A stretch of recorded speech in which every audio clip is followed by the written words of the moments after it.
Welcome. If you want to record sounds in your Motorola One Action, for the first you have to go for the Play Store. Tap on search, pull and type here recorder. We are going to get one of the record application. I think that we can go for this one. We can of course select any other. Most of them looks and works the same, so then you don't have to worry about that if you get any other. Right now we can open, and right now we have to also accept all of the permissions. And right now if you want to start the record, tap right here. As you can see, smartphone starts recording sounds.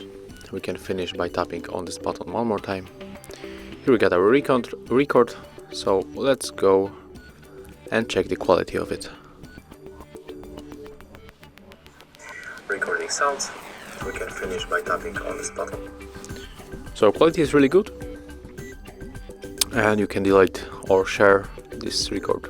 In the right upper corner we have to select the icon that you want to do, and I'm going to delete. Sorry for that.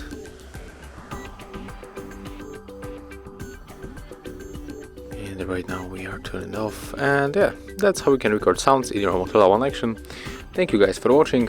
Leave thumbs ups, comments and subscribe to our channel.